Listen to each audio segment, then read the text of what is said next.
Well, good evening, everyone, and thank you for joining us tonight for the latest installment of Novel at Home, a series of virtual author events bringing authors to your living room or home office or patio, or in Christy's case, hotel room, or wherever you're Zooming these days. My name is Kat Leach, and I'm the social media and promotions coordinator at Novel. Your support is so invaluable to a small business like ours, especially in challenging times like these, and we thank you for being with us tonight. Tonight, we're thrilled to be hosting a virtual launch party for debut YA novelist Heather Truett, whose book Kiss and Repeat centers a teenage protagonist named Stephen, who has begun to suspect that his Tourette syndrome may be the reason he has so far been unlucky in love. At a party, he discovers that his body goes still when he's kissing, and inspired by his scientist father, begins an experiment that involves kissing as many girls as possible for science. This intriguing narrative hook also enables an exploration of the spectrum of neurodiversity, which I'm sure we'll hear more about from our panel tonight. You may have to read the book to find out the results of Stephen's experiment, however. A little bit of housekeeping before we get started. After I introduce our guests, I'll hide my own video during Christy and Heather's conversation. Please use the Q&A feature of Zoom, not the chat. You can find the Q&A towards the bottom of the screen if you hover over it. Use that to ask any questions you might have, and feel free to enter those at any point during the talk. Heather and Christy will try to get to as many of them as possible towards the end of the program. I'll be in the chat in the background to answer any questions you have for me or the novel. Feel free to chat with each other as you enjoy the conversation, and I'll also post links in the chat to order Christy and Heather's books from novelmemphis.com. So without further delay, it's my honor to introduce tonight's guest. Kristy Dallas Alley is a high school librarian here in Memphis, where she lives with her husband, 4 kids, 3 cats, and an indeterminate number of fish. She studied creative writing at Rhodes College and holds a Master of Science in Instruction and Curriculum Leadership from the University of Memphis. When not busy with her day job, her writing, her family, and her pets, and all that free time, she enjoys reading, gardening, and cooking. Her debut novel, The Ballad of Amy Miles, was released in 2020. And our guest of honor, Heather Truett, is an MFA candidate at the University of Memphis and serves as a poetry editor for the Pinch Literary Journal. She is #ActuallyAutistic and passionate about bringing more neurodivergent voices to the publishing table.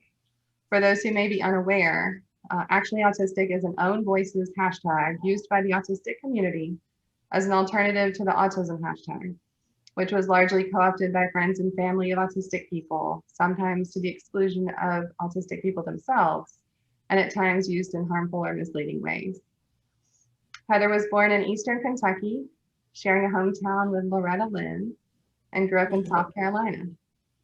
She moved from there to Alabama and now resides in Mississippi with her husband and teenage son. She works as a copywriter and a writing consultant for university students.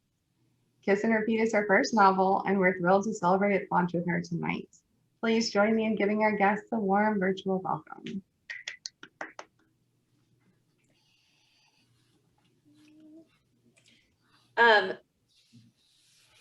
Thank you for that. So I think to start with, Heather is going to read us the opening of her book. Thank you all for coming tonight. This is so exciting and fun, and also a little nerve-wracking.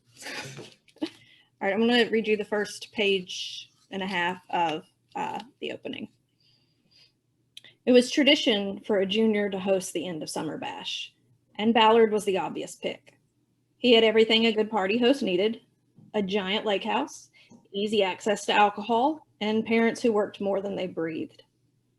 I borrowed Mom's car to make the 30-minute trek to Lake Martin, freshly shaved and worried I went a bit too heavy with the cologne. I kept the windows down to air myself out and tried not to stress about the night ahead. Beside me on the seat, my phone buzzed, but I ignored it until I parked. "Where are you?" It was Ballard. I rolled up the windows and turned up the air conditioning while I took 3 deep breaths. Then I replied, "Outside, in the car." "Well, get out of the car. You said you wanted to have more fun this year. It's a party. Have fun." For Ballard, it was that simple. Show up. Have fun. "I'm coming in, probably. Just give me a second." "Okay, I'm putting my phone away now. This is your call." To party or not to party? Should that even be a question?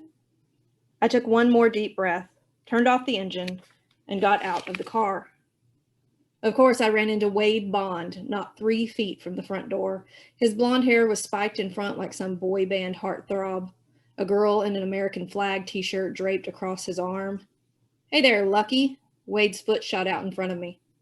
I wasn't quick enough to dodge it, but I managed a little jump and turn so I didn't fall flat on my face. Years of practice improved my balance when it came to recovering from bully foot in the path. The girl with him laughed, and Wade called after me. Where are you off to so fast? You need to see the wizard? I flipped him the bird, but only because it was dark and he couldn't see me anymore. I would stand up to Wade eventually, but not while he was drunk. That wouldn't be smart. All right. I really love Stephen's voice as I'm reading this, so it was fun to hear that again. So to start with, do you want to talk a little bit about what inspired you to write this story?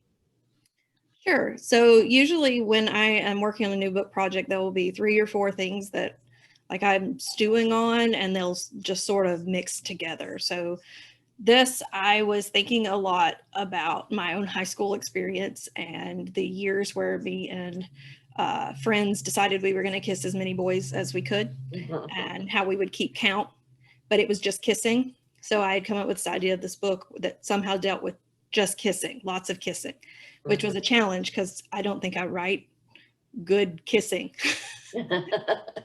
And so I was originally thinking I had a girl protagonist. Joan started out as the main character, but also I was spending a lot of time on the baseball field at the time because my oldest son, actually both my sons were playing at the time, and my oldest does have Tourette syndrome. So it was interesting to watch when he would pitch, his whole body would go like perfectly still. And it was the only time at that period in our lives when he was perfectly still. So I started thinking about that. What other things would make him go still like that? Mixed in with my own neurodivergences. At the time, I had my ADHD diagnosis, but didn't have an autism diagnosis yet, and was sort of working through that.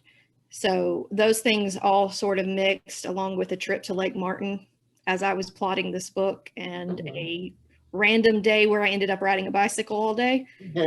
And this is what came out for Nanowrimo that year. Oh, that's great. So did you win Nano? Did you actually finish the first draft in November? I did. I have won Nano twice.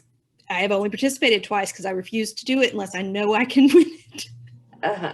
So if anyone's not familiar, Nanowrimo is National Novel Writing Month in November, and it's where you try to do a complete first draft of a novel in the month of November. And it gives you, I think one thing that's nice about it is it does give you permission to just write a draft that you know cannot be perfect. Because I don't know about you, but for a lot of us, that perfection is the enemy of drafting, because it's not going to be perfect, and it's not going to be even very good unless you're really lucky. So you know, I haven't been able to make that work, but I'm impressed that this grew out of that.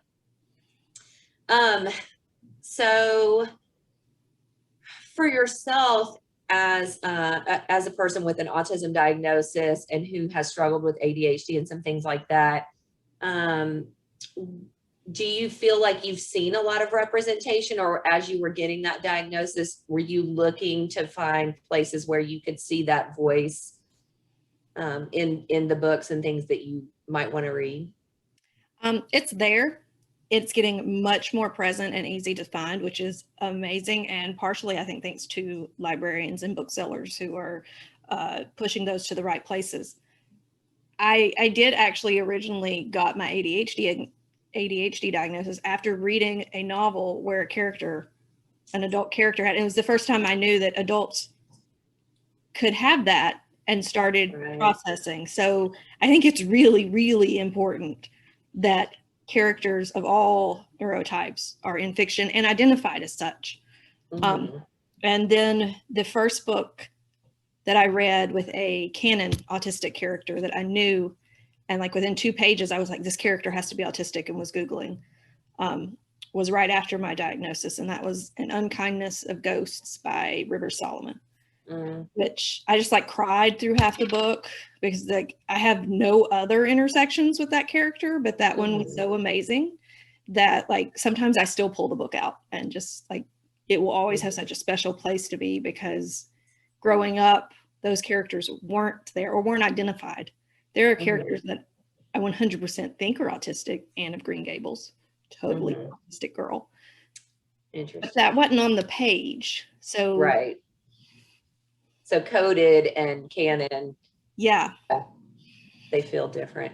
Well, I know as a high school librarian, I'm really excited to have this option because we do have, you know, of course, a lot of neurodiversity. And I think it's been interesting because I've been in education for over 2 decades. And so just to see how far we've come in terms of identifying those things and recognizing, you know, just being able to do better with kids. And so now to be able to also as a librarian be intentional about making sure they see themselves reflected in the books that are on the shelves, just like I do with other types of diversity.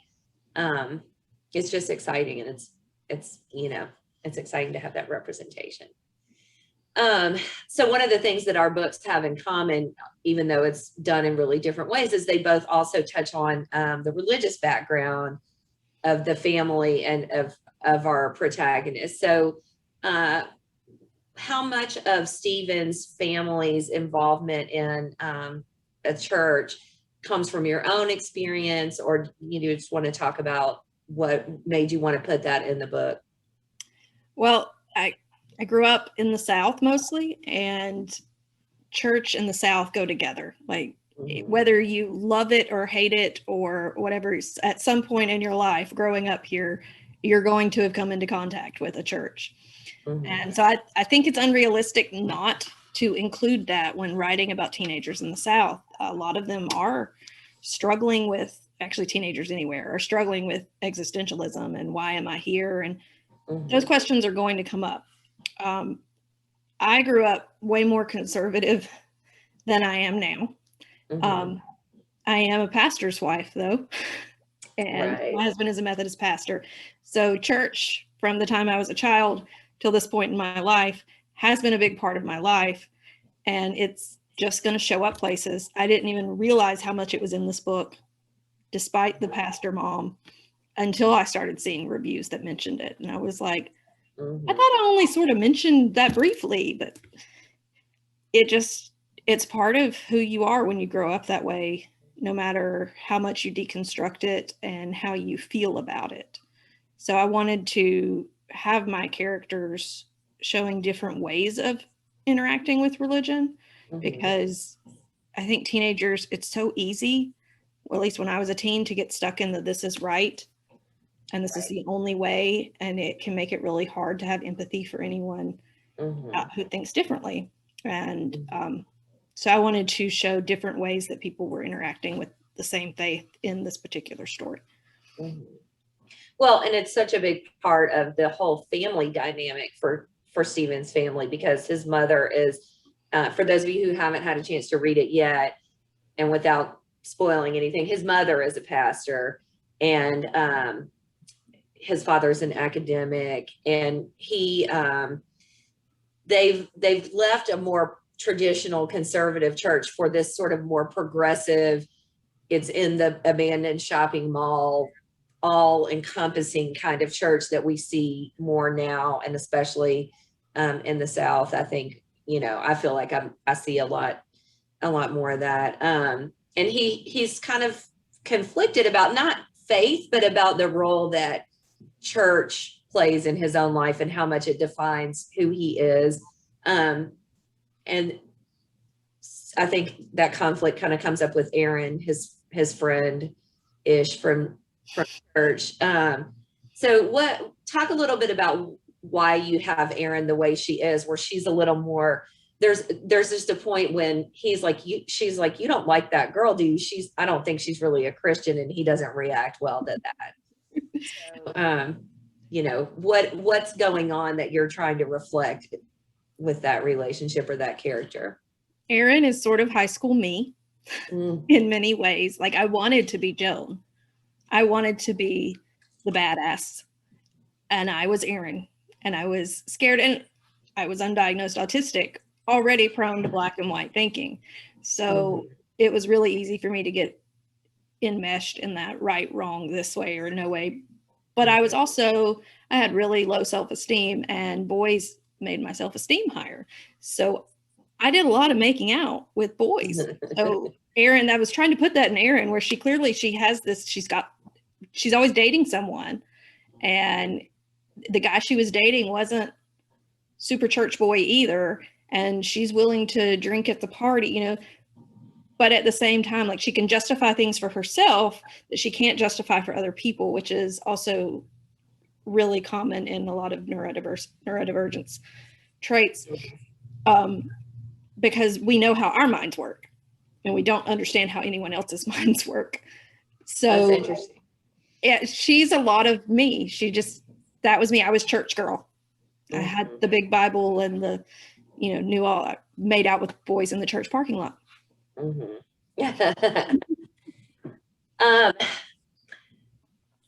So, I think that's funny, because I feel like the character in my book who's most like me is the one who's the least likable, kind of know-it-all. Also, because on my worst, I wish I could be, I would love to say that I'm a Jessie who's like this cool, easy breezy kind of girl, or Amy who's just like very good. And mostly I think I have to try not to be like this character Will, who just will be like, what? Why do you believe that? That's stupid. Everybody knows that's not true anymore. And, of course, that's not the way to win. So another thing that's, not to harp on the religion thing, but I do think it's an important thread that runs through the book. And there's a moment where Stephen is talking about how he believes in God, of course, because he just feels like it makes sense, but he also is not super happy that God made him this way that he feels is like flawed, and that causes him to have these struggles and these problems. Similarly, my character, when she feels like she has to sort of flee a really almost cultish kind of religious background, she feels like if God can either belong to her grandfather or he can belong to her, but it can't be both. And so that's sort of like, how do I fit in, and like, why am I willing to be part of this relationship where I had no say, and, and things like that. So did you want to have Stephen really having like spiritual, existential stuff, or did just that feel like a natural kind of flowing part of the story? I think it felt pretty natural for me, and part of it was, I wrote this during a period of my own deconstruction and trying to figure out what I felt and believed and thought. And also, I think it's really natural for us to go one extreme or the other when it comes to neurodiversity, and either totally romanticize it or totally vilify it. And I think it's just more real than that. Like anything, it comes with pros and cons. And there's times when my anxiety is really bad, or something is bothering me, and I just wish I could be normal. But most of the time, that's not true. Most of the time, this is who I am, and I don't really want to be any different. Like, my role models were always the people who stood out. If I could have been Claudia from Babysitter's Club, like, that was my dream person. And so I wanted to embrace the fact that it's both, that like, he doesn't want the bad side, but he loves the good side, and you sort of have to learn to live with both. And then there's sort of this journey that he's on, where he's learning that maybe his Tourette's isn't as important to other people as it is to him, and that he's making it the thing that is his obstacle, but maybe some other things are the obstacle, and maybe some of it is normal stuff. I have one of my 4 children has some struggles with some of these things also. And even as her mother, it's hard for me to know when to step back, because this is just normal developmental stuff for a teenager as she's coming really into her teen years, and how much of it is something that she's struggling more and unnecessarily than another kid might, and where she might need more support, or, it's difficult as an adult. So I can't imagine, as a teen. Who was your favorite character in the book? Joan. She's semi-based on a couple of friends, both a friend from high school, Kimmy, and who is a teacher now, and I actually got to do my first school visit for her class. Fun. So that was fun. And also my friend Izzy, who actually helped me when I was writing, because we were spending a lot of time together. And both of those friends are of Korean, some form of Korean ethnicity. And so Izzy helped me a lot with making sure that that was done respectfully and authentically, and never appropriated. So I was really worried about that. I want diversity in my books, and I want the diversity to be respectful and true. And my best friend in middle school was Kimmy. And so, so I really, she was always, to me, she seemed like this girl who had all this confidence and was just, she knew what she wanted and where she was going. And I know that she had some of the same struggles I did, and that, I'd seen her cry and I knew she could be weak, but she was still so amazing. And I wanted to sort of be her, as my little awkward self. So Joan. So when you realized that you were going to have a different main character, and that it wasn't going to be Joan, and that it was going to be a teenage boy, were you apprehensive about trying to speak in the voice of a teenage boy? I think you did a really good job. I'm currently surrounded by 18 teenage boy soccer players because I'm on a state tournament trip. And I spent, as a high school educator for years and years, I've always kind of felt like people are sleeping on teenage boys. People think teenage boys are a lot of negative things, but they can really be so wonderful. And most of them are really sweet. And, they're just not this caricature, gross idea of a teenage boy that most people have. So I'm always excited, again, as a librarian too, because a lot of YA fiction has female main characters, which is great, even if sometimes they're not written by women, and they, you have to be a little careful. But not that men can't write good female characters, but sometimes men don't write good female characters. And when you're handing books to teenagers, you do have some responsibility in not handing them something that's got toxic, stereotypes and stuff like that in it. But I really love Stephen's voice, and I love him as a character, and I feel like he's very authentic and real. And so I'm also always excited that if a boy comes in and he's looking for books, I have more options. And I love that it's got a hot pink cover too, just purpose. So what kind of things did you think about or do to try to help you get into that voice? Well, I would like to say that I based them on my teen boys, but they were not teenagers when I wrote this. They are teenagers now, and they are amazing. And my kids are just great. They cook for me while I write. I have good kids. But at the time, my husband was still a youth minister. And for most of our marriage, he was a youth minister. And all of my free time was spent with teenagers, boys and girls. Our babysitters were mostly teen boys. We paid them in pizza, and they played football with the kids. It was great. So I did spend a lot of time with teenagers, but I know that doesn't translate to knowing what's going on in their head. I spent a lot of time listening to 90s music that put me back to being a teenager, and specifically pulling songs written and performed by men to try to get me into that thought process. Music just is really good at that, at working with our brainwaves. I'm sure there is some neuroscience behind that. I can't quote it, but that I wanted it to be real. And my husband would read it, and I didn't do the first draft was not a good boy voice. When reading back through it, I was like, God, I have him thinking about boobs a lot. Which maybe, but yeah, maybe they do, but I don't have to put that on the page all the time. Right. So it got better as good editors help. Listen to your yeah. editors. Do you want to talk a little bit about the editing process? Because I think a lot of people don't understand how much, like, it's not them pointing out your comma errors. That's a very small part of it. So the very first thing you get is called the edit letter. And if you've never experienced that particular trauma, you might not appreciate what it's really like. So like how much did it change? Or just talk a little bit about that first edit letter, or like your whole process. So having worked with agents on other projects before this one, so the edit letter was at least not new to me. Mm-hmm. And I have a rule that when I get an edit letter that I read the whole thing and then I don't do anything for 24 hours. Because it feels like, well, why do they even want this book? They clearly hate everything in it. Yep. But after 24 hours, my brain has slowed down and quit sabotaging itself and started to say, oh, well, I see what they meant about this.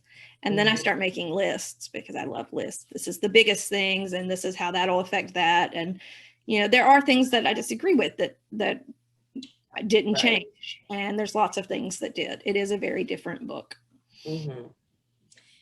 I am oppositional to defying it. And so my first reaction to anything is no, and you're not the boss of me. And so I mean, like I joked with my editor, Holly, that I had this sort of denial bargaining acceptance cycle whenever we did like big picture edits, because first I would be like, no, doesn't need. And then I would be like, well, what if we don't do that, but we do this other thing? And then finally I would be like, I mean, okay, like, I guess, you know, and I mean, not on everything. I didn't give in on everything, but my book also changed a whole lot. And I mean, it's better. Like, you do have to, I think, coming through it the first time and realizing how much better the book is by the time you get to the end of that editing process, hopefully will make it a little easier maybe next time around. Maybe. Yeah. So you were mentioning the 90s music. Do you want to give us a little bit of a playlist of some of the songs that helped get you in that headspace? So I have a Kiss and Repeat playlist available on Spotify. I'm not sure I think you can just search and find those. Okay. But it is, actually, we listened to it today as we were driving to Novel for signing. I didn't realize how much Hootie and the Blowfish was on it until it decided to play them all in a row. I did grow up in South Carolina, and Hootie would like wander through Target when I worked there. Like, oh, wow. But it changed over time. Like, things that didn't end up on the public playlist that I started with had more Eminem and Blink-182, which may be why it improved once those were off the playlist. Like, maybe not the best male voice to have in Stephen's head. She's So High by Tal Bachman has sort of been its playlist. I think it's how Stephen looked at Joan. I'm trying to think what else was on there. Any Everclear? I get a little Everclear vibe from some of the, that's one of my personal favorite. If I'm thinking of 90s bands with male singers. I don't remember I think Everclear was on the original list and didn't stay. Because like originally I just went through and was like 90s music by guys. Yeah. And slowly winnowed it down. The only non-90s song was actually Simply the Best, but it was the version from Schitt's Creek because I love their relationship so much. Yeah. Awesome. So thinking of TV shows and movies and stuff like that, as you were writing, did you picture your characters did you picture them as art? Like, I know when I read, sometimes I picture characters as actors and real people. And sometimes they're just they're not real people. They're not based on real people, but they are just sort of a person that I make up in my head, I guess, but not consciously. Do you have a cast list? They were mostly people made up in my head. I actually recently learned the word for hyperphantasia, where you that I do that. So I can see them, but most of them weren't real. Ballard, actually, we had a neighbor when I was a kid whose last name was Ballard, and he was one of like 6 boys, and they all had red hair, and that stuck in my head. So I can see him. I don't even know that guy. Couldn't even tell you what their first names were.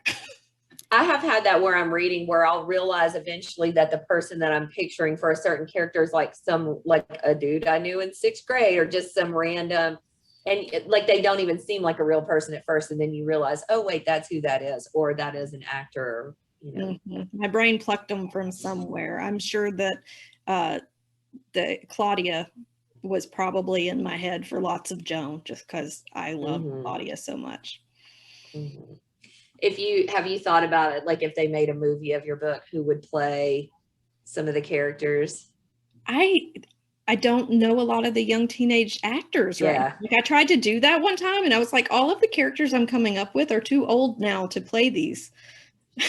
Yeah, that is a hard thing because you know, by the time it would actually so it can be just like a fantasy list because you're like, yeah, make this person be way too old. And so I know my teenagers complain about, you know, 30-year-olds playing teenagers because they're like, that is, you know, we look like children most of the time. My daughters especially are like, I look like a 12-year-old. I do not look like a grown woman. And, you know, when you watch a show about teenagers on TV or a movie, everybody looks so glamorous and highly polished. And she's like, we're sweaty and oily and like our hair bedhead and stuff like that. So I see that there's some stuff in the chat. So I'm going to check that to see if there's anything we need to address. But there is a separate Q&A box. So if you hover down there and you see the Q&A box, you can put some questions in it. Let me see if I can look at the chat. Oh, okay, there's some stuff about.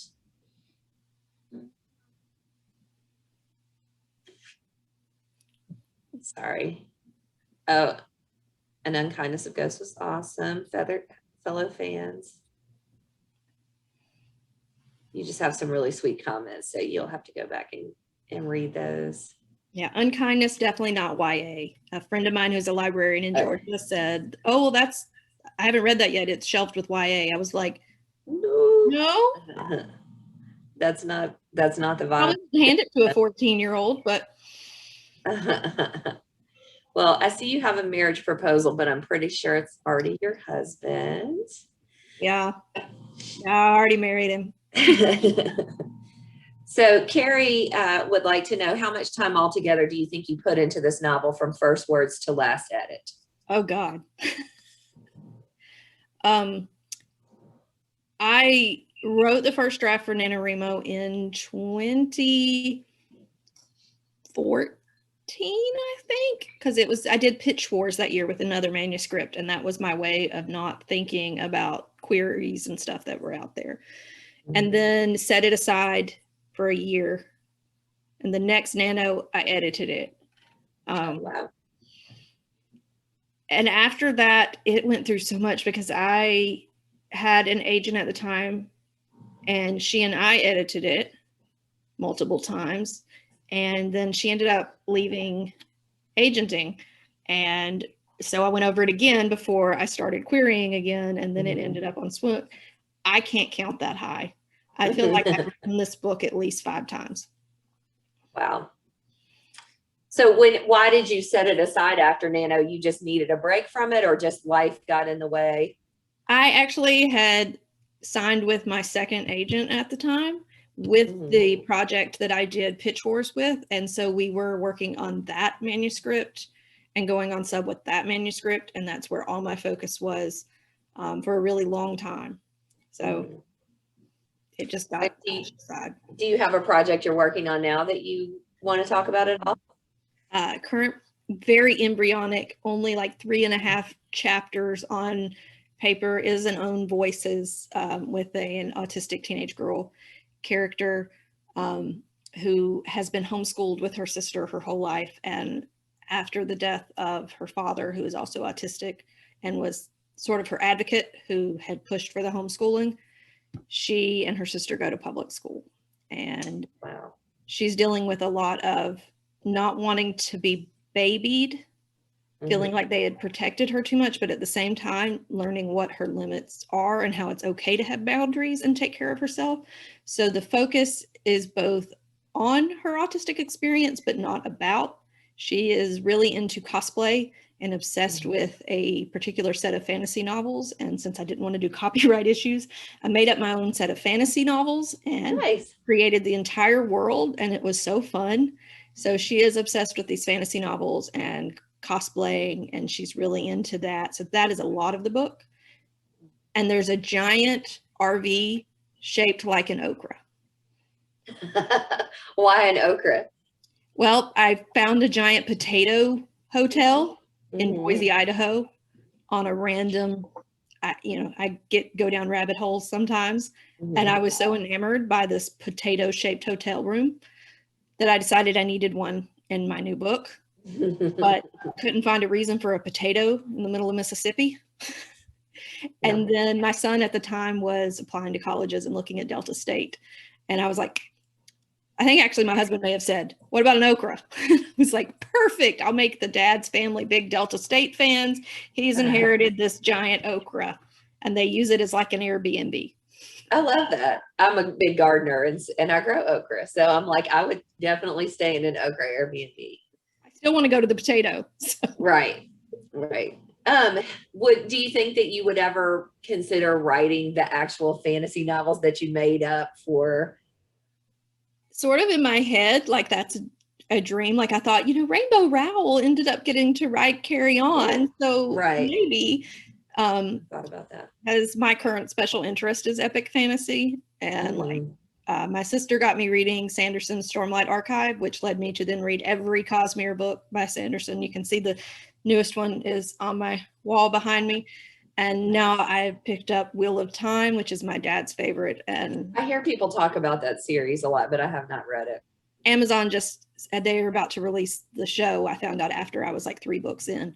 So I'm sure it's going to pick up steam again. Yeah, I should read that. I had something and then it left me. It could be a cool graphic novel. Oh, I know what I was going to say. I love the Magician's Trilogy by Lev Grossman, and they have a Narnia-like series that they called Fillory and Further, that they are all obsessed with the characters. And you talked about cosplay. I see on your Instagram feed that you enjoy cosplay and wigs. Do you want to talk a little bit about that and like what's fun about it to you? And I've always liked changing my hair, but this is my natural color. So you can imagine how difficult it is to make this any other color. And so I ended up starting to play with wigs during the pandemic. That's my pandemic hobby. It's wigs. So I sort of decided maybe I could include cosplay, since I'm interested in right now in, like I said, elements. Whatever's in my head is what comes out in a book project. So they're sort of working together. It gives me an excuse to go to conventions and stuff and play with that. Tax deductible. There you go. And they're fun. It's like you change your hair, you change everything about you. But with a wig, I can do it for 10 minutes or an hour or whatever. And I don't have to do the keep up because I'm not good at that. I will cut my hair off or something. Yeah, I cut. If you noticed my author, if any of you noticed my author photo on the, poster for this event, I alternate between cutting my hair all the way off in a bob and growing it out. And I tend to straighten it when it's shorter because of just texture issues. But the pandemic gave me a chance to let it just grow and to try to learn how to manage, the natural texture of my hair. So, and my natural hair color is one of the only things I've always been okay with consistently, through all the phases, and I've never really gotten into coloring it and stuff like that. So that whole thing with the cosplay and the wigs and stuff is really interesting to me because I'm a person who takes myself way too seriously, and I'm not that fun. And so like that just seems like you must be a really fun person to enjoy things like that, because I'm way too boring to do that stuff. I rarely get the guts to wear the wigs out. I think maybe 2 or 3 times. I've managed one short purple one. Like I want to, but not quite there yet. Yeah. But the fact that you do it just because it's fun to you, that's even more so. Like you're not doing it to go out and, it's just because you like it's just fun. And I'm sure that sometimes I think a couple of my professors are here and they probably thought, what is she doing? Because I'd show up to Zoom with like neon red hair. Yeah, but that's fun. Yeah. And so how has Zoom and all of this stuff been for you as a neurodivergent person? Or do you have feelings about like how it affects people with different neurodivergent issues differently than, you know, other people who may not have those same issues? I think like with neurotypical, it's going to be person to person. It's according to what your issues are. I'm already pretty introverted. Mm-hmm. So a lot of it wasn't difficult for me at all. Maybe in the sense that it made it even harder for me to get back into going out or doing things because I had an excuse for so long to sit at home. Mm-hmm. And now it's like, oh, too many people. So I get overstimulated a lot faster than I did pre-pandemic, probably. Even my husband noticed today, he was like, you may need to take a nap. He's like, it was a lot of stimulation today. And I almost did. Like, even good things are still things. It can be a lot. Yeah. So but for the most part, I worked at home already. Mm-hmm. And I did miss class discussion. Zoom made it much better than like discussion boards, but I do miss in person when you're doing a poetry workshop and that kind of thing. It just, I need body language. I spent most of my life trying to figure out how to read people's body language and facial stuff. And then suddenly it was like, I couldn't. It's gone. Well, I know for us with some of our students who have issues with anxiety, something about the box and the camera is worse than being in person. Like in person, they could sort of, you know, blend into the background, but on Zoom, or we use Teams for school, you're sort of on blast and like the spotlight is on you. And, you know, for some of our kids that was even harder than, you know, some of the anxiety that they dealt with when they are out in person. I think a lot of us learned things about ourselves during this whole thing where we figured out, like, sometimes I think adulthood has just been me figuring out that a lot of things that I believed about myself wrong, really true. And I think we all had a mass experience in that over the past year. Well, we are open to questions. If any of you have some questions that you would like to ask to Heather. Heather, is there anything that you really wanted to touch on or talk about that I didn't mention or ask about? I did want to suggest a couple other books if oh, great. Tourette's representation interests you. I think Haley is actually in the chat. I think I saw her name pop up. Her book list of 10 came out last month or the month before, and it also features a main character who has Tourette's and OCD. And then an older book, middle grade in verse, would be Forget Me Not by Ellie Terry, which features a young girl who has Tourette's and her family's moving and changes. I don't think a lot of people realize that there's more to Tourette's than tics, that it does share many traits with other neurodivergences, and that can include anxiety. I mean, it's a nervous issue with your nervous system, so nerves are a part of it. And so I thought her portrayal with the girl with the change being difficult and transitioning in any way being hard was really good. And then Haley's addition of the OCD and how the anxiety that goes with that. Like all three of us wrote about someone with Tourette's, and there were plenty of similarities and at the same time wildly different stories. So it's fun to put them together sometimes. Yeah, that's great. I'll have to definitely get that list from you so I can have more books on the shelf that have that. And it even just, I think about, as you know, I mentioned that one of my children has some struggles with different things, and I did not realize that something that she was doing that was a behavior was a form of OCD, because we do tend to have only like one idea about what something looks like. She had magical thinking OCD, and she became obsessed with jinxing, and you couldn't say anything without her needing to knock on wood. And it seemed just like a weird behavioral thing. And then her psychiatrist immediately was like, that is what this is. And one change of meds later, and there was no more of the knocking. I mean, and not that there's always like a magical thing or that there has to be, but for us, it was drastic that because it was something that was becoming, it was taking over her life because everything became threatened by jinxing, and you couldn't comfort her for any anxiety because then you were jinxing it by saying it was going to be okay. You know, and it just became like this really debilitating thing for her. And so it was wonderful that we were able to, you know, figure out what was happening and find a solution that actually worked. But I see Kat coming back on. And I'm blue now. And I don't know how that happened. But I guess I'm just jealous of your wigs. I don't know. I do have a lot of blue ones. I tend to be drawn to them. The only one I've ever had is a blue one. I wanted to be rainbow bright for Halloween. I used to live in a town that took Halloween very seriously. And I looked and I couldn't find the right thing. So I just took all the rainbow stuff that I could find and put it together with this turquoise wig. And I was reform school rainbow bright. And it was like the most fun costume I ever had. My one wig. Well, thank y'all so much. I feel ridiculous talking looking blue like this, but all I can do is thank you for your time, for your wisdom, for this great conversation. Thanks to all the audience for showing up.